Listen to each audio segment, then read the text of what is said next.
Hey, Fierce Feminines! Welcome to our second episode of 2024. Like I did mention in the last episode, I'm fully aware that this is the season for New Year resolutions, and we all know most of it is often centered around money, health, and I know in particular eating habits or just wanting to incorporate more exercise into your routine. Well, guys, I've got a treat for you. I'm so excited to present this host to you. I am going to let her do the intros, but can I just do a humble brag and say she's been featured on Sky News and BBC? So, like, guys, we are in the top ranks now. And without further ado, I'm just going to let her do her own intro. Can you please introduce yourself? Hi, thank you so much for having me here. I'm really excited to delve into all of these topics. I'm Vanessa Sturman. I'm a transformational and plant-based health coach and also an award-winning speaker. And what I basically do is help people eat their way to great performance, reduce fatigue, a healthy weight with really delicious food, healthy habits, never dieting again, and building in more anti-inflammatory plant-based whole foods no matter what your nutritional preference. And this is just really, really important. We do not have to divide ourselves into different labels. This is about building in more foods that are just going to support your body and taste amazing. So, Vanessa, I'm glad you mentioned that. So, guys, before I pressed record, Vanessa and I were having a conversation and we were getting into we were trying to figure out how we're going to set out this conversation. But one thing I did notice on Vanessa's website alone, I was like, Vanessa, you're saying without having to give up the things you love, like, can you really do that? Because I know, I mean, even myself, all of my girlfriends, like a lot of the issues we have with the whole dieting phase, and Vanessa and I were touching on this, is that some of us, we really go into it like full force, like I'm going to give up this, I'm going to cut out like everything I love. And it's like, well, of course, after a month, like if you're lucky, you're going to last a month. But if not, like, of course, after 2-3 weeks, you're already like, I can't do it. I'm giving up. So Vanessa and I were talking about, like, what is it that stops people, or what, like, why do we lose momentum when it comes to wanting to change our eating habits? Yeah. So I might also give a bit of background as well, actually, to where I came from with this, because, Yes, I please. genuinely walk my talk. I'm healthy, I'm relaxed around food, I put the time in, and I love the food I eat, and I'm vibrant and great, but I wasn't always like this. And I think just to lead up to where that was, so I'm 36 now. And about 20 years ago, so to say 20 years ago feels crazy. No. I got very into dieting as a teenager. I was a bit overweight. And when I was 15, I started running a little bit and just kind of being, in inverted commas, a bit more sensible with food. And that turned into effectively a lot of starvation and running 7 miles a day. It even resulted in my period stopping. I rarely talk about this, that how bad it got. And then I also started like binging a lot as well, because guess what? I mean, like, I love food, so I couldn't hold on to that whole starvation thing very long. I make jokes about that now with my mum. I was like, oh, I failed on that one, didn't I? Because I love food. And basically, I remember this moment. I still remember in one of the darkest moments I had, and I was 17, and I knew I had to pull myself out. And I was like, I can't survive like this. I'm terribly sick, but I'm also really depressed. I'm really depressed and I don't know what to do. My life is completely out of control. And what I thought was, okay, there must be a way of not thinking about food all the time, not craving food all the time, being able to still eat. I love cake, by the way. I love cake, and I love food. I was like, there must be a way of doing that. And also staying kind of a healthy weight. Like, and I don't define what that is for everyone, by the way. There must be a way of doing that. And also being healthy and vibrant. There must be a way. So from that age, I was like, I'm going to find out. I'm going to figure this out, because I can't live like this. I can't live like this. And I went on a journey of understanding what my body needs. And I realized that whole time I've been in a fight. It was a fight. Okay, I'm hungry. Fight against it. My body might need this. No, you, the awful body, you're betraying me. Right. And then I was like, hold on, I gotta be friends. I gotta be friends with my body. My body's telling me things, right? When our body's craving something, your body's not betraying you. It's telling you something. I mean, there could be a range of things it's telling you. But what I did is I started looking at, right, what does my body actually need to be full and satisfied? What does my body need to feel good? What does my body need so that I'm not walking around hungry? Actually, I'm meant to satisfy my body. I'm not meant to be fighting against my body. So that was when I really started understanding, right, what needs to go on my plate? How do I create balance? What are the things that actually make me full? How do I build in when I want the cake that I want? And then when you do build it in, you realize you don't want it every day.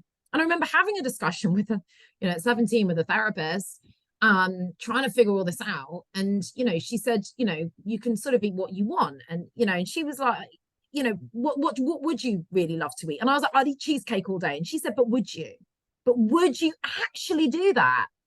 And then I realized, no, I wouldn't, but I have it sometimes. So the way I help people is to say, right, what is actually a balanced plate of food? And it might look different at different times. What are the things our bodies need? How do we stop the cravings so that when we do want something that's not as healthy, we can eat it, but we can eat it in a sensible way. You don't wake up in the morning and eat a piece of cake, not because we're dieting, but because it's not flipping sensible. Like, I want you, eat. Let's we can talk about this on here. Let's talk about what a really balanced breakfast is that is going to, feed our gut, that is going to keep us nice and full, that's going to keep us energized.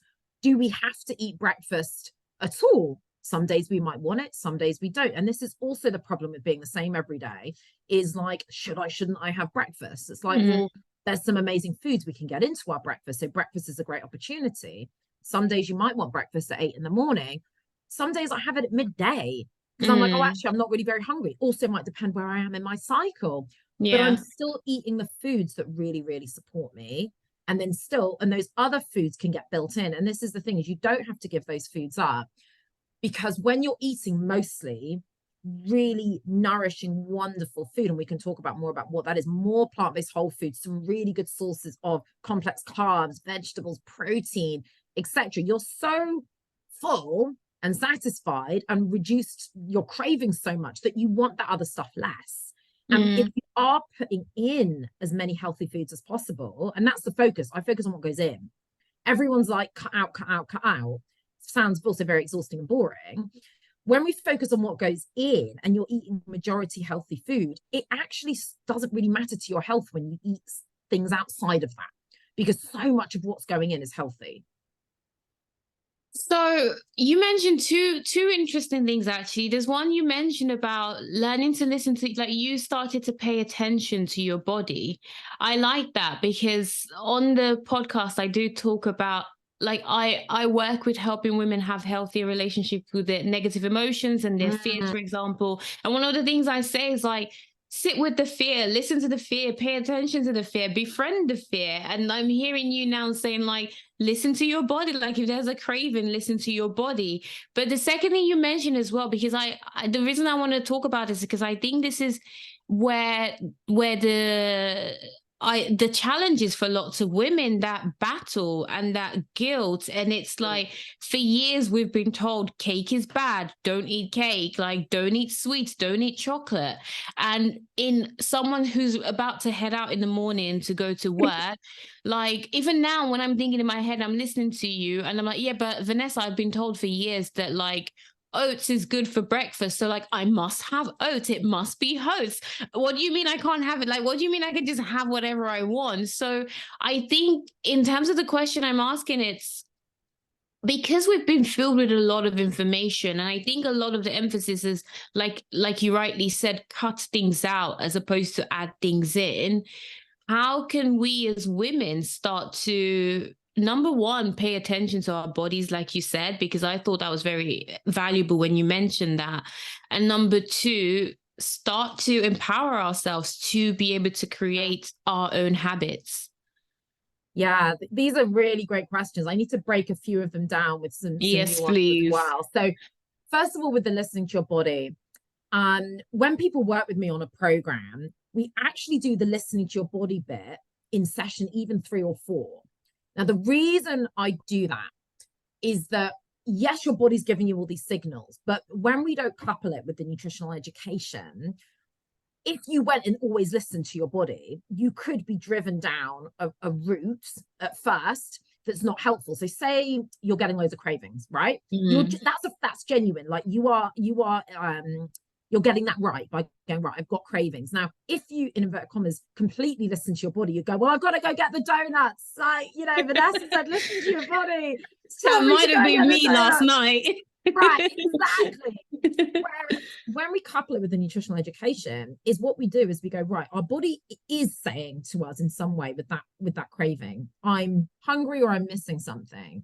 And the problem is we live in this world full of donuts and Oreos, right? So it's very easy when you get a craving to go, well, I'm just going to go get that. When what that craving could have been saying is, actually, you didn't eat enough really, really good, healthy food at dinner, right? So I need to give people the tools to go, let me fill my plate up in a much more balanced way. And I've done this with people and they've gone, oh my God, and my cravings just went because I just added more of this, more of that to my meals. Like I look at people's meals, I look very closely in a very bespoke way at people's meals. And I go, yeah, I think I'd be craving the donuts at 10 o'clock at night as well, if I ate as little as you and in such an unbalanced way. And it's very easy to change. So for example, like the oats for breakfast, right? I see people have some oats, which is very healthy, but they could have added chia seeds to that, more fiber, more protein. And then they go, oh my God, actually now I'm a lot more full. Cool. I'm not craving the biscuits by 11 o'clock now. Amazing. So there's this mix of, it's also needing to teach people how we respond to a signal in our body, right? Because just because you have a craving doesn't mean you should go out and eat cake, right? But it is telling you something. Like I said, I haven't eaten a balanced enough meal. Maybe I'm not treating myself enough to things. And that's why I'm thinking about cake all day, because I'm never even giving myself cake. So there's all these different ways. But when we have the nutritional knowledge of what can I do on my breakfast? I see people eat so little fruit and vegetables. Sounds so basic. Sometimes I have this joke, like, you're paying me to be your parent to tell you to eat fruit and vegetables. And it's hilarious. And it's also true. Even when people just add more fruit. So say a piece of sourdough with some nut butter. I'm like, okay, fine. That can work sometimes. Add 2 pieces of fruit. It's like so basic. You're then getting more vitamins and minerals. You're getting a nice water content from that fruit. You're also going to help sugar cravings, because we crave sugar. Our bodies want sugar to drive us towards fruit. But instead, again, people go, oh, I'm going to listen to my body and have the donuts. Again, so when we couple it with some of that knowledge, we go, actually, I can satisfy a lot of the sweet cravings with fruit. And then sometimes a piece of cake is what we need. And especially before my period, I'm like, fruit's not going to cut, I'll eat fruit every day, lots of fruit every day. But of course, there's going to be a time where I go, yeah, I still want to have the nice piece of cake.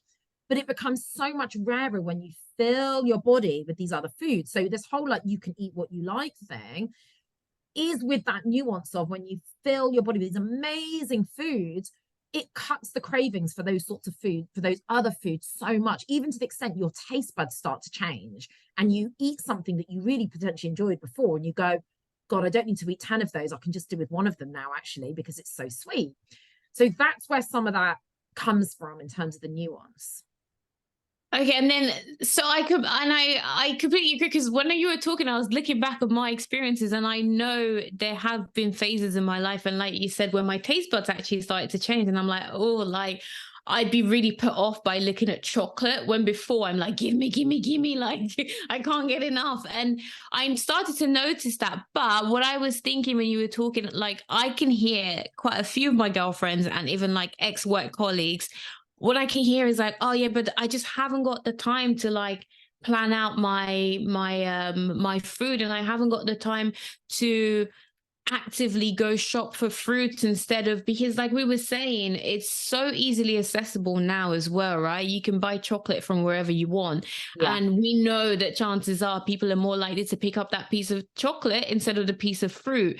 So I would say, what do you have to say to people who, for example, say, well, I haven't got the time to like start building up this new habit? Yeah, do you know what? I love this question, because that's often what people say. There's a few things to this. First of all, culturally, there's this idea that we shouldn't have to do that. Like everything should be convenient. And it's like, well, do you have a private chef? Do you have it? You don't. And in the end, you saying I don't have time and you not doing that, the person that impacts is you. And I remind people, I'm like, by the way, it makes no difference to my life if you come and work with me or not. Right? It doesn't. Like, yeah, fine, of course, I get paid by you, but someone else will come and work with me. That in that sense, I love helping people. I love helping them transform, but it doesn't change my life if you don't come and work with me, or if you don't do something. Doesn't mean you have to come and work with me, but as in the only person this is impacting is actually you. Or if you've got a family, it might affect the people around you, of course. But so you giving me excuses is like, well, doesn't matter. And I remind people, regardless, there is no get out. People are like, right, what is, and I do have all the tricks and tips, and I will go into some of those as well, and how it doesn't have to be you being chained to your kitchen. The truth is, make time for health now or make time for illness later. There is not a get out. There is not a get out of that. I love that. Can you repeat that, please? I'll repeat that. Make Yes, time please. for health now or make time for illness later, right? And the thing is that you are your biggest asset, right? You are your biggest asset. Like, if I get sick, and yes, sometimes I do, you can still come down with a cold, whatever it is, right? When you are down, that is when nothing else matters. When you are sick, nothing else matters. No amount of money matters. Nothing matters, because you cannot do the things you want to do, right? And people forget that, and they take it for granted, especially when they're a bit younger, and then they get older. And unfortunately, a lot of people come to me when they are a bit older, rarely kind of in their 20s, because they've got enough energy to kind of trundle along. They haven't got the diabetes yet. They haven't got this or that yet. It's kind of, it's all right. I'll carry on with this. Now, when we make time for our health, this does not mean cooking up meals all the time. This is why I teach people the very practical side of things. Even if you're making brown rice, boil up a load of it. Put some in the freezer. Even when you take it out the freezer, you just pour hot water over it, so you've always got a healthy grain happening. Even to go with a takeaway, that saves money. So you do occasionally, I love a Thai takeaway. I have my own brown rice with it. I don't want to pay for like £7 for a flipping box of rice or whatever it is now. True. And I'd rather have the brown rice that I've cooked myself, that's healthier, and I'm going to add extra veg to it. It can be as simple as that. It can be making sure I've stocked up on a load of frozen fruit or veg. Bulk, another easy one. If you're like, oh, what do I make? Bulk out your avocado on toast. Have some avocado on toast with sourdough. Add extra beans. Roast a load of tomatoes. Roast enough tomatoes that is enough for a few days. People think they have to become master chefs with this.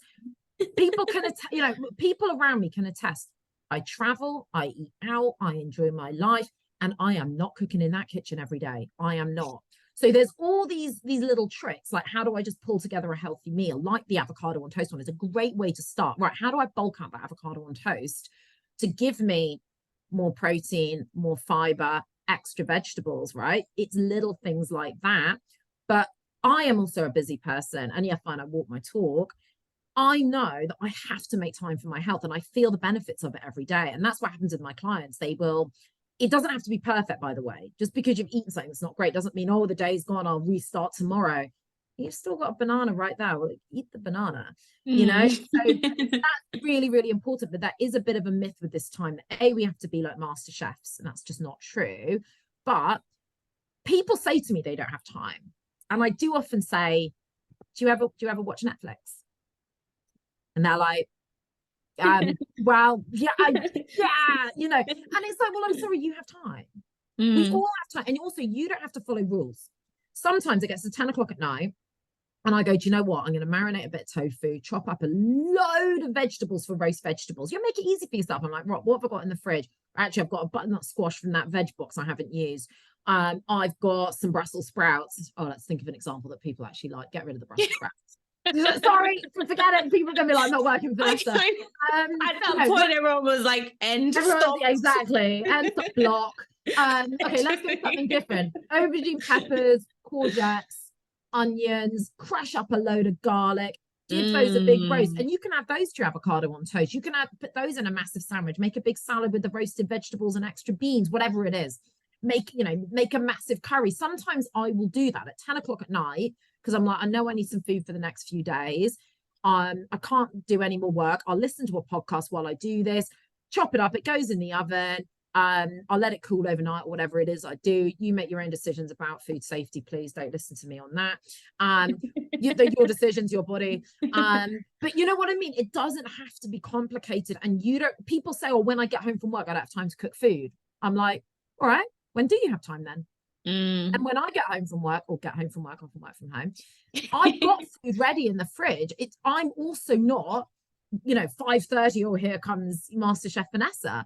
No. So there's all these little tricks and ways of doing things, which means that we can be prepared with little bits and pull together something. You make a massive chickpea curry with loads of herbs and spices. And don't forget, we need to get all these different kinds of fiber into our diet for lots of reasons. These are all highly anti-inflammatory foods, but let's remember that our good gut bacteria eat fiber, right? So this is a really important point as to why you want to get in these plant-based whole foods, regardless of what nutritional preference you have.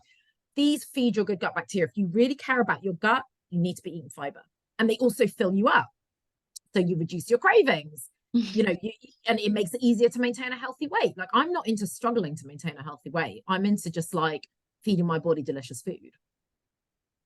So that's actually interesting you mentioned that, because like you just said, you're not struggling to maintain a healthy weight. But I know, and even from my past experience, around this time of the year, the start of the new year, a lot of the emphasis and I think a lot of the motivation for people, it's normally to get to a certain weight. And that's like, oh, I need to get to this goal. And I think that's probably when it starts to come in, where they're like, oh, well, I have to cut out everything. Yeah. And I know you did mention about how it's not a great idea to detox, because that's the other thing I wanted to talk about. How, again, this is normally the season after everyone's eating more than they should during the Christmas holidays. And then they start to feel guilty and start to go into that extreme. So I think maybe it's, how do we stop ourselves getting into that space where we're now like, this is my ideal weight and I've done all of this eating, I have to go hard or go home? Yeah, absolutely. And it starts sort of way back, as well, is a lot of people, the diet starts on Monday, the diet starts in January, I'll chat to you in January, or whatever it is. And in the end, first of all, if you have put really sustainable, wonderful habits in place, right? So let's go to before Christmas. We can enjoy ourselves at Christmas without getting really unhealthy and sluggish. So if you have created, your wonderful breakfast, for example, so you've always got that can be oats with chia seeds, fruit, nuts, linseed, like lots of things that are going to feed your good gut bacteria, are full of, antioxidants, full of nutrients for the body, things that are going to protect your cells, things that are going to keep you really nice and full, give you lots of vitamins and minerals. You are already training your body to love those foods, and you go, actually, I'm really nice and full from that. I feel good on that you become less likely to just want to eat, less healthy things all the time. So at Christmas, you can still make sure you're filling your plate with beans, vegetables. Also, I'm very, very good at taking foods that are maybe not so healthy, like mayonnaise, for example, regardless of whether it's plant-based mayonnaise or not. And I make my own mayonnaise out of a mix of tofu, yogurt, garlic, mustard. These are in my Facebook group, How to Go Plant-Based, that one of my sort of superpowers is going, right, oh, what foods do you love? Even with cake. I'm not saying you should eat a whole piece of, a whole cake for breakfast, but there are ways of making cakes and sweet treats and chocolate. Chocolate originally comes from a plant, right? Of making these things that are a lot healthier versions, right? So when you're learning all this stuff, you realize it doesn't have to be, oh, I either eat a salad or I eat the donut. And that's the problem with dieting. It's one way or the other. And that's why people, it's so fearful getting healthy, because they think they're going to have to eat salad all day. That is not going to support your body. That is not going to support your body. You need to be eating real food. And if you look at the food on my plate, for example, it could be big burgers with homemade ketchup and sweet potato fries and homemade garlic bread from the air fryer made without oils and butters, but still tasting incredible. Big Thai curries, all of this stuff with hoisin tofu. Like, that's the kind of stuff where you're like, yeah, get in there. It tastes amazing. And that's the sort of stuff you can still be eating over Christmas. And even if you do want to go out and you're eating the canapes and stuff like that, there's just sensible things you can do. Like, what can I eat beforehand as well, so that I do not literally have my dinner of canapes, right? But I'm still going to enjoy the canapes, for example. So it's also making sure you've got these sustainably good habits so that Christmas is enjoyable, but you don't end up feeling sluggish. And the same when you go into January, if you've cultivated these habits, Christmas shouldn't make a difference. Like, Christmas doesn't make a difference to me in that sense. I will still eat amazing food. We're going to be making chocolates with my mum and dad. We make chocolate truffles every week, like chocolate orange ones. It's great. Dad is the It sounds amazing. We have so much fun. My parents are also my clients. They are nearly 70. My dad is still winning tennis matches for his county as a veteran tennis player. My mum lost 5 stone. Like, she's embarrassed even by the photos, but she lost 5 stone in her 60s without counting calories. And our family, people look at what goes on the table and the amount of food. They're like, you seriously, you eat like this? I'm like, yeah, we eat properly. We love our cake. We love our food. I'm from a Caribbean background. That's where my mum's from. She's from the Bahamas. We are from these backgrounds. Like, this does not mean not eating these amazing foods. I make, for example, say you love jerk chicken and Caribbean rice. I've got a beautiful recipe for jerk tofu and Caribbean rice, where I also bulk the plate out with corn on the cob, with a lovely jerk sauce, with extra avocado, with extra beans. And I have slightly healthier ways of making all of it, so you can eat these food that's not only not going to be unhealthy, but it's actually going to feed your gut, going to give you lots of nutrients. So there's ways of making things so that you're eating this incredible food and the food of your culture. I work with a lot of people from India, the Caribbean, Africa, etc., as well as just people who are through and through English. I work with people from these diversity of cultures, and I do not say do not eat your food. We adapt the foods they love to be healthy. And it's the same with like how you want to behave through Christmas and New Year as well. And this whole detox stuff, our bodies detox for us, right? But it's become this buzzword, I'm going to detox. What is the point if it's not sustainable? You cannot get a shower for a week and go, that's it, I'm done for the year. Because guess what? You are going to smell in a couple of weeks. You can't be like, I'm really going to go for it with showering for the first week of the year, and I'm going to get all my showers in. Can you imagine? Like, no. Do you know what? I think that's a really good analogy, because it's like, oh, I haven't been clean. I want to get clean, so I'm gonna have all my showers and then I'll be done. Like, I'm glad you mentioned that, because I am all about building sustainable habits. It's like, when we talk about our well-being, like, we have to think sustainably, because the whole point is to keep it going for as long as you can and to grow into it. Because you made a fair point how a lot of people come to you in their much later years, and you would like for people to come to you earlier. Like, I even remember back in my 20s, like, you know how like we would brag, especially lots of women, like, you know, like, I eat whatever I want, and like, I don't put on any weight. Like, yeah, 100%. And it's even harder for those women, right? When they get older. yeah. I mean, the thing is, because I had sort of problems with my weight from a very young age, I was more aware of it. And then you also get women later, because it's like weight equals health. That's what we're told. And yeah, fine. Yeah. Of course, there's an indication there. But in the end, it's like, you can be slim and get diabetes, type 2 diabetes. You know, you can have all sorts of problems. So it doesn't necessarily mean that. And this focus on weight is so unhelpful sometimes. And yes, we do need to educate people. But when you eat in a really healthy way, you're eating the foods that support your body, you're eating the foods that are high nutrient, and you're not going into the foods that we call high calorie density. So a lot of calories in one small space. For example, lots of oil and butter, right? You're eating foods that's not very good for you for a start, and it's not going to fill you up. It's very lacking in fiber, and there's a lot of calories in a tiny space. So if you are spreading that on everything, and you're drizzling oil into every salad, into every curry, and there's this layer of oil in it, it's like, well, guess what? You're just making life difficult for yourself. Yeah. You know, let's make life easy for ourselves with what we do. And it's about incremental changes. So people come to me sometimes terrified. I'm like, come and do a session, come and do my power hour. And they're like, oh, what's she going to tell me? And after one session with this guy, and he was really scared, and he struggled with weight for a long time. And he actually was one of those people eating ice cream at 10 o'clock at night. And I never told him to stop eating the ice cream. And he looked at the list of things to do, his action plan. And he was like, Vanessa, I'm shocked. There's 2 things you've told me to reduce. Everything else you've just told me to add. He said, I've never had this experience before. And I'm like, yeah, that's where you're going to see the magic. And I also never told him, do not eat that ice cream at 10 o'clock at night. I said, let's go back to the beginning of your day. Let's fill your day out. with things that are going to taste good. Let's make sure it's, it's bespoke for you. And then you do your thing at 10 o'clock. You do your thing, whatever happens. And he told me he thought all this eating was emotional at 10 o'clock. And I was like, yeah, it might be a bit emotional, but I don't think it really is. And when I next saw him, he said, yeah, Vanessa, turns out I was actually just hungry at 10 o'clock at night. And I was like, yeah, I knew that already. But you needed to experience that. You needed to realize that you were not putting enough brilliant foods into your body, adding all those foods in because he was trying to be good all day.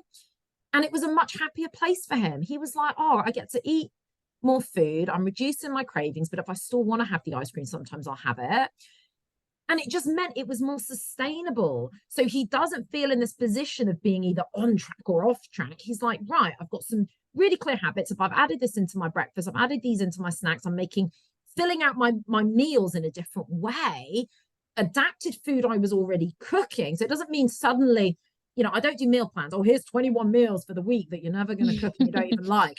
If someone gave me one of those, I'd be like, even as a health coach, I'd be like, get that meal plan away from me. 21 meals, I'm stressed just thinking about it. How are we adapting what you're already doing? And that's where some of the incremental changes happen. And then once you've cultivated those new habits and it becomes an absolute given for you that you're adding more whole grains into your meals, you're adding, even when you cook up a soup. So say, even if you've had to buy as healthy a soup as you can from the supermarket, chuck in some beans from a tin. You're getting more fiber, you're getting more protein, you're going to feel more full from that. Maybe chuck in some grains and some extra veg on the side. You've completely transformed that meal. You've probably transformed your cravings as well by making those little changes, as opposed to, oh, it's this big change of cutting things out. That's all an adding in. And that's where the transformation is, and it's a lot more fun. Okay, well, firstly, I have to say sorry. I keep moving around because the sun's like in my face, and I'm like, I hope she can't notice. I'm like, she can see me, for goodness sake. I don't know why. I think the sun's just following you. That's beautiful. Embrace it. But what I was going to say, Vanessa, I think you've actually been very good at incorporating recommendations as we've been speaking. And I'm hoping people are taking away practical tips. But what I'm thinking in my head is I could still hear that one person going, yeah, but like, I just don't know how to start. So for that one person who is still thinking, what's the one small step? Because I quite like what you talk about in terms of people to think more of incorporating as opposed to removing and taking away. I think that's very beneficial, and I definitely hear how that can help. But to that one woman who's still listening to this and going, yeah, but I still don't know how to start. Like, what's one small step that person can make towards eating healthier? I mean, it's going to sound so basic, but like, eat more fruit and veg. Right? Look at every meal. Some people are like, oh, I have the Vanessa voice in my head. And I'm like, that's okay, what? Might be painful at times, but look at every meal you're having, all the snacks you're having, even if you're still having the biscuits, pair it with some fruit. And one of the biggest myths ever told, one of the biggest scams, is people saying that fruit will make you fat, that fruit has sugar in it.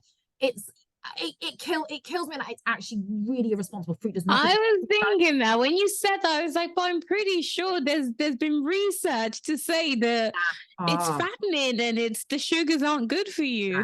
Yeah, let's definitely talk about this. What is crazy is I've had clients say they were scared to eat a banana because it would make them put on weight, and they're going through the drive-through. They're going to the drive-through several times a week. I'm like, can we please step back and look at what might actually be causing you problems? Fruit is nature's candy. We have sweet taste buds to drive us towards fruit, and instead we let our sweet taste buds drive us towards the cookies and the Oreos, right? I see people, even I've seen other like health coaches, and I'm like, that's so responsible, putting in their oats, say, a little bit of maple syrup and going, that's my only sugar for the day. I'm like, or you could just add a load of fruit to that. You add a banana instead. And this is the thing, is what the fruit does. Not only, will it also start, a lot of people have sugar addictions. There's a lot of reasons for that. We need to balance out their meals. Well, there's a lot of things we need to do. But a lot of those people are probably not eating enough fruit. And fruit really, really satisfies that. Okay. Now, what also we have when we have a piece of fruit is we have this wonderful packaging from nature, this wonderful packaging, which gives it loads of fiber, which fills us up more and reduces our cravings. Our good gut bacteria feed off fiber. They feed off fiber. You're going to get that in fruit, veg, beans, etc., whole grains. You're going to get it in fruit. You're going to get lots of vitamins and minerals in your fruit. You're getting all these things supporting your body. They are highly anti-inflammatory, especially as women dealing with period pains, potential endometriosis, skin issue, everything. They're going to bring down that inflammation. They are magical. And the thing is they are so easy to get. Bananas really cheap in the supermarkets. Go and get a loads of frozen berries and add them to your breakfast or have them as snacks. Whatever it is you want to do. It is one of the biggest scams ever told, saying that fruit is going to make you fat and it's going to give you type 2 diabetes. That is not the reason we have an obesity epidemic. The reason we have an obesity epidemic is not to do with fruit. And all right, in fact, let's do audience participation. Around how many people out of 100 do you think are getting the amount of fiber they really need? Around. I want to say one. All right, you've gone over that. But say like, in the UK, between 10 and 20% potentially, right, are actually even getting the amount of fiber they need, right? If we were eating more of this, we would make weight management easier. We would reduce our risk of chronic diseases. It's already been shown that, eating red meat and processed red meat increase our risk of type 2 diabetes and cardiovascular disease. But replacing it with beans, right, legumes, full of fiber, healthy protein, and some carbs, reduce our risk of things like type 2 diabetes. And fruit is also full of that fiber, but it is full of all those vitamins and minerals and helping to keep us full. So eat more of it. It is not making you put on weight. We need it in balance, which is why for breakfast I'll have the oats with the chia seeds and lots of other lovely things, sometimes some cacao powder, the pure form of chocolate. So have a chocolatey breakfast, top it with orange for a chocolate orange version and some pecans. Vary it up, make it fun and tasty, right?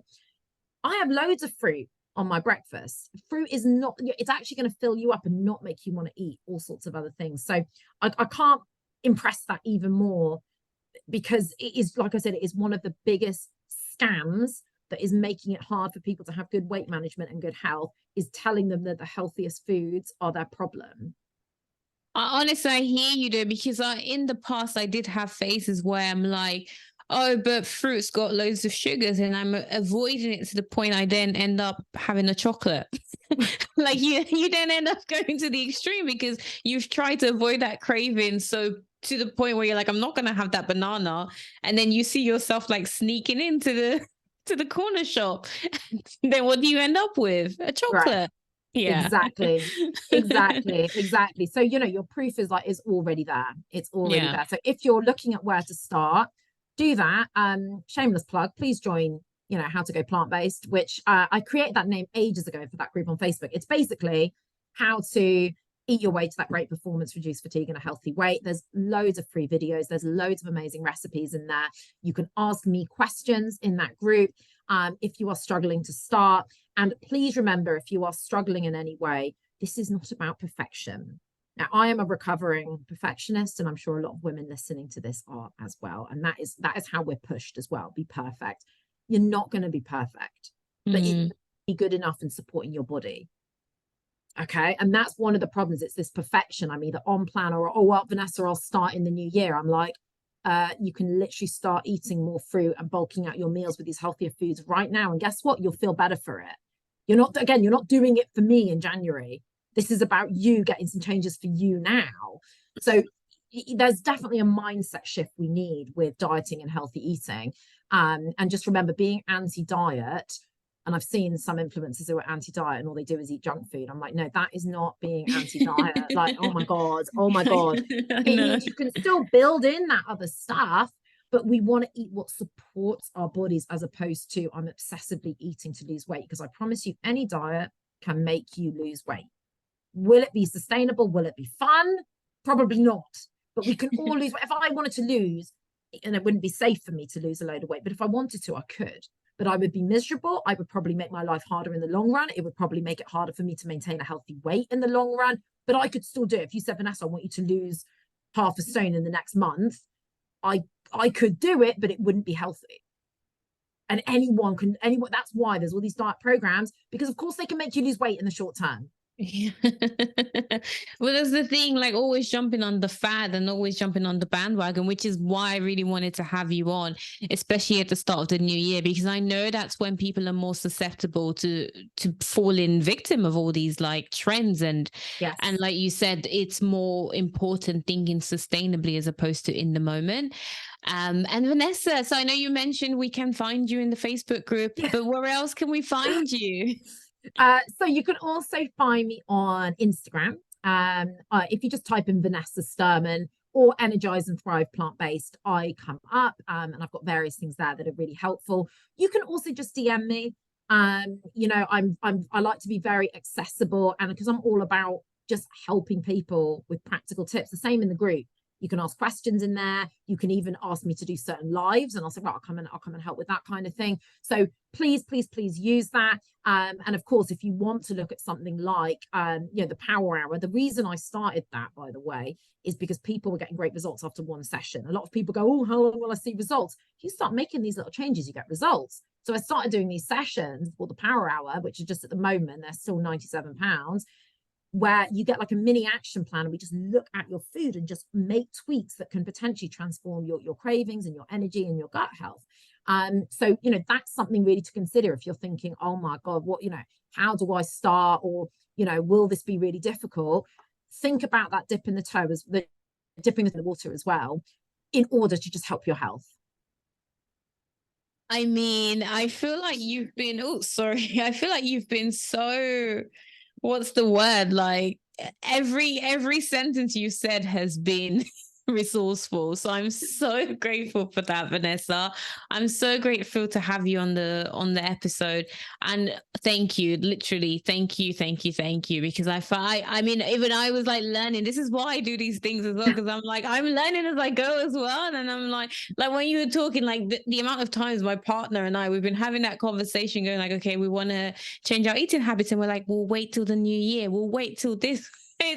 It's always, we'll wait till this, we'll wait till that. So I've certainly taken a lot away from this, and I'm hoping the audience have also taken away from it as well. And again, it's been a pleasure having you. So thank you so much, Vanessa. Oh, thank you. It's been amazing speaking to you as well. And love your energy. So Same. yeah, beautiful.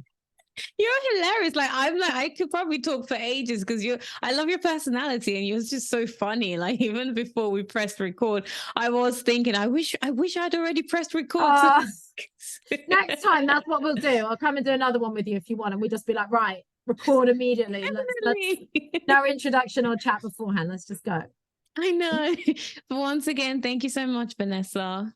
Oh, thank you so much. Thank you.